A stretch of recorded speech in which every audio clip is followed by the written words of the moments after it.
Here are 5 features English doesn't have, but other languages do. Syllabic writing is where the writing is arranged into syllables. You get syllabaries such as Japanese, where one symbol represents one syllable.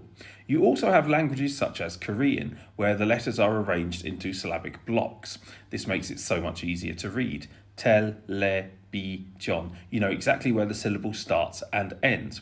But for that same word in English, if you don't have prior knowledge of the morphemes, it's impossible to tell.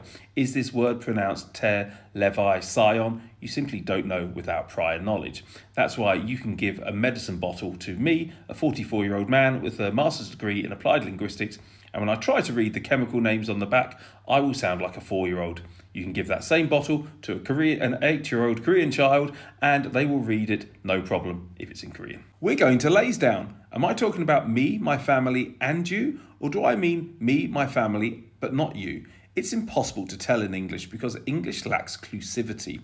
In some Polynesian languages, they do have clusivity, so you have an inclusive we, meaning you're included in the group. There's also an exclusive we, meaning you're not included. English doesn't really have pronoun dropping, i.e. it's not what we call a pro-drop language.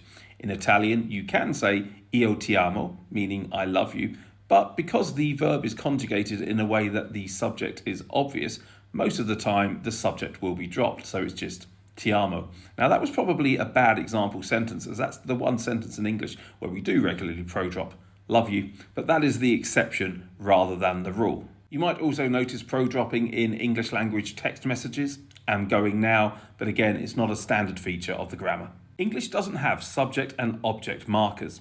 When I say Jeremy punched Piers, you know that Jeremy is a subject because he comes first. Punched is the verb and it's done to the object, Piers. However, if I mixed up that sentence, Jeremy Piers punched, you might not understand what it means, or Piers punched Jeremy, it might completely change the meaning of it. However, in Korean, we have these markers. Jeremy nun, Piers alul, chosoyo.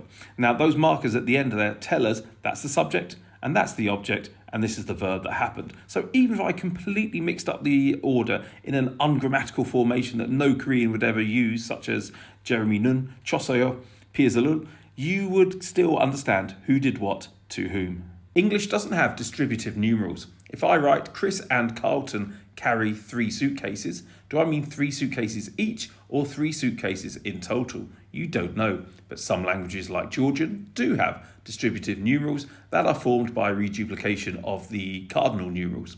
So they would simply write Chris and Carlton 3 suitcases carry. That shows that was 3 suitcases each.